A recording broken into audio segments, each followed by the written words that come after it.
Class 8th SST mention the main subject on which only the parliament can make laws. मतलब parliament उन subject के बारे में बताना जिन पर पार्लियामेंट लॉज बना सकती है।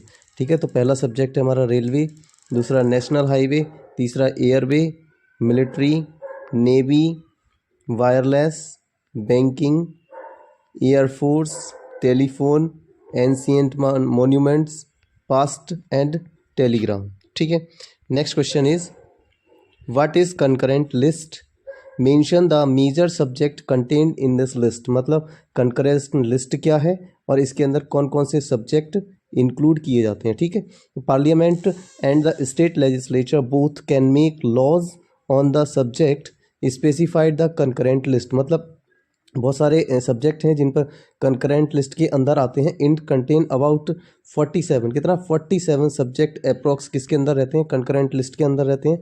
सबसे पहले अगर हम बात करें तो marriage, medical profession, joint family, books, trade union, labour welfare, electricity, other profession, newspaper, factories and education. ये सारे के सारे हमारे क्या हैं, कंकरेंट लिस्ट के सब्जेक्ट हैं। नेक्स्ट क्वेश्चन देखिए,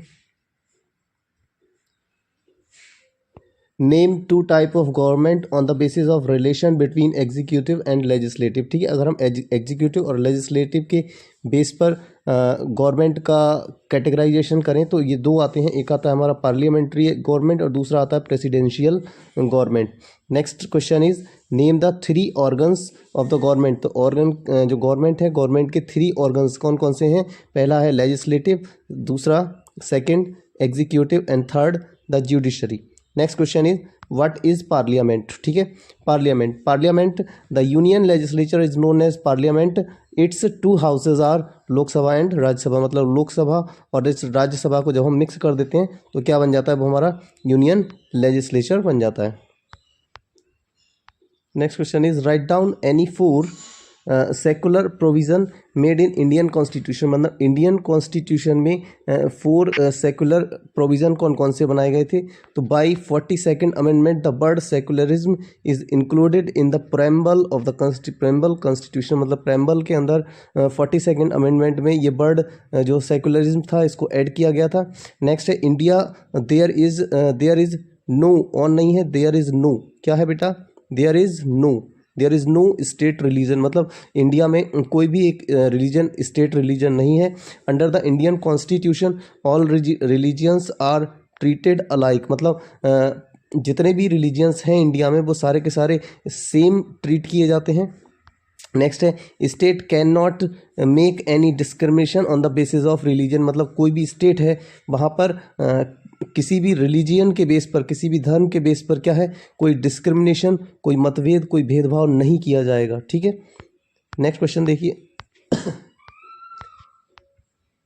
which amendment of constitution added the word secular in the preamble. तो 42nd अमेंडमेंट इन 1976 ये ऐड, इस अमेंडमेंट में वर्ड सेकुलर को हमारा जो प्रेम्बल है, हमारा जो कॉन्स्टिट्यूशन है उसमें ऐड किया गया था। ठीक है, नेक्स्ट है is India a secular state. क्या इंडिया एक सेकुलर स्टेट है। तो India is a secular state by inserting the word secular. मतलब जब हमने वर्ड सेकुलर को इंसर्ट किया कॉन्स्टिट्यूशन में, प्रेम्बल में अपने, तब क्या हो गया, इंडिया एक सेकुलर स्टेट हो गया। और ये कब किया गया, ये 42nd अमेंडमेंट एक्ट में किया गया। ठीक है, इंडिया वाज डिक्लेयर्ड, इस एक्ट के बाद इंडिया को क्या डिक्लेयर कर दिया गया, India was declared as a secular state. ठीक है, नेक्स्ट क्वेश्चन देखिए, what is the meaning of secular state? The secular state is one of the one that protect all religions. मतलब सेकुलर का मीन्स क्या है, एक ऐसा स्टेट जो जितने भी वहाँ पर रिलीजन चल रहे हैं, किसी एक पर्टिकुलर रिलीजन के बारे में बात नहीं हो रही है,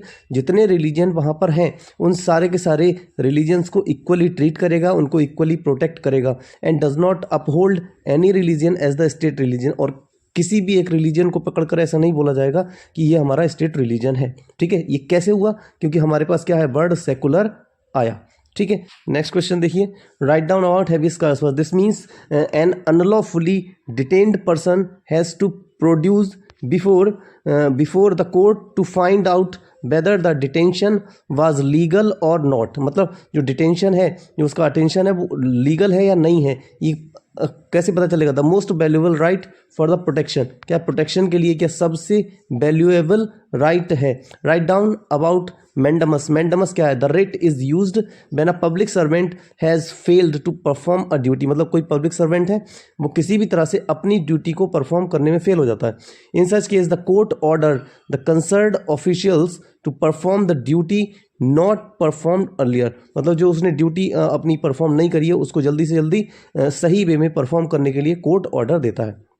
next question is right down about को warranto, this is a writ which is issued by restrain a person from acting in a public office to which is not entitled, मतलब अगर entitled नहीं हो रहा है, मतलब उस चीज़ से अटैच नहीं हो रहा है, ठीक है, तो उसको अटैच करने के लिए क्या किया जाता है? एक तरह की रिट को लगाया जाता है जिसको क्या हम बोलते हैं? Quo warranto. Enumerate fundamental rights given to us by the constitution, तो कितने टाइप के हमारे फंडामेंटल राइट्स हैं? Right to equality, right to freedom, right to exploitation, right to freedom or of religion, cultural and educational rights and right to constitutional remedies, ठीक है, ये 6 हमारे हैं। इसमें एक था हमारा राइट टू प्रॉपर्टी का जिसको हटा दिया गया है। Next question is name the important centre of revolt of 1857, तो कौन कौन से हैं? दिल्ली, मतलब दिल्ली, लखनऊ, झांसी, फैजाबाद, रोहिलखंड, मेरठ, बरेली, बनारस, ये सारे के सारे क्या हैं? 1857 का जो रिवोल्ट हुआ था उसके इंपॉर्टेंट सेंटर्स हैं, ठीक है। नेक्स्ट क्वेश्चन देखिए,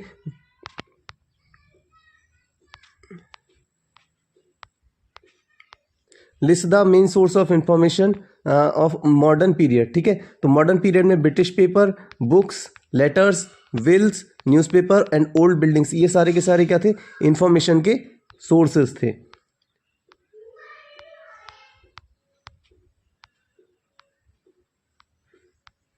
next question is when did the central of India came into the hand of the British crown, तो 1858 क्वीन विक्टोरिया जब इंडिया आई थी, came to India and organised a court at Allahabad, then queen decided that the administration of India would be in the hand of British crown. Next question is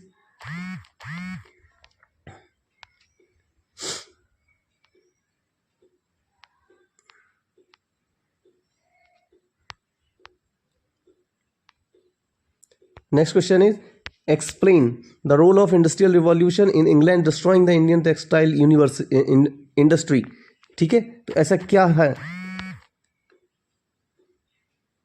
Explain the role of industrial revolution in England destroying the Indian textile industry. The industrial revolution in England production a large scale of machines made article were cheaper, more durable, ठीक है।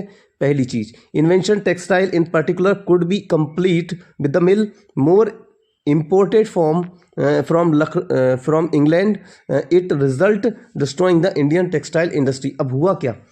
ये हुआ कि जो industry थी, जो England में industry open की गई थी, उस इंडस्ट्री में, इंग्लैंड में जो इंडस्ट्री ओपन की गई उस इंडस्ट्री ने क्या करा? सारी की सारी मशीनों का यूज़ करा। मशीनों का यूज़ करने से जो भी वहाँ वर्कर थे, जो लेबर थे, वो लेबर का यूज़ नहीं किया गया। तो पहली चीज़ थी, उन्होंने क्या करा? इंडियन टेक्सटाइल इंडस्ट्री को डिस्ट्रॉय करा, क्योंकि जो वर्कर अपने हाथ से काम कर रहे थे अब किससे काम कर रहे हैं? अब मशीनों से काम हो रहा है। पहले काम जो वर्क हो रहा था वो कम हो रहा था, अब वर्क ज़्यादा हो रहा है। तो यहाँ पर इंडियन टेक्सटाइल इंडस्ट्री को, जो इंडस्ट्रियल रिवॉल्यूशन हुआ था इंग्लैंड में, उसने पूरे इंडियन टेक्सटाइल इंडस्ट्री को डिस्ट्रॉय कर दिया। Next question is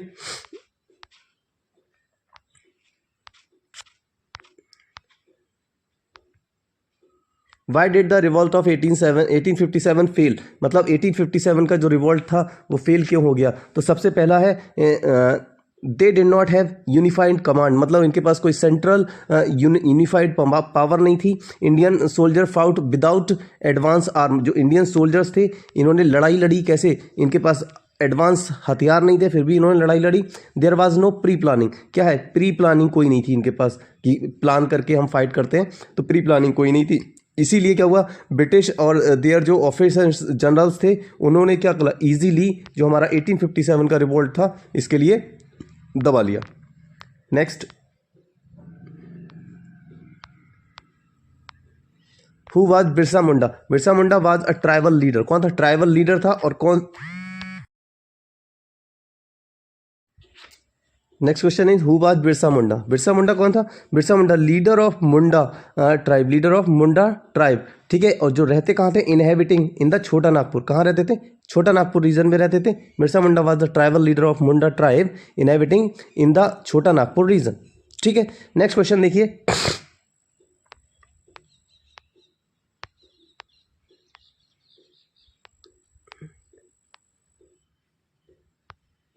what is indigo revolt? क्या है? What is indigo revolt? Indigo revolt also called blue mutiny. क्या था? ब्लू म्यूटनी, ठीक है। नील विद्रोह, इसको क्या बोला जाता था? नील विद्रोह। In this revolt farmers of Bengal और north eastern region India against British indigo planter. ये था क्या एक्चुअल में? जो इंडिगो रिवॉल्ट था, ठीक है, ये पहली चीज, इसको क्या कहा गया? नील विद्रोह, यानी कि ब्लू म्यूटिनी कहा गया। क्यों कहा गया? क्योंकि इसमें सारे के सारे फार्मर्स थे और उनसे क्या कराया जाता था? जबरदस्ती क्या कराई जाती थी? जो इंडिगो प्लांटेशन था, इंडिगो प्लांटेशन कराया जाता था। इसलिए जब प्लांटेशन कराया जा रहा था, प्लांटेशन कौन करेगा? फार्मर करेगा। तो जो रिवॉल्ट था वो किस किस के बीच में था? फार्मर के और ब्रिटिश के बीच में, ठीक है। नेक्स्ट क्वेश्चन देखिए,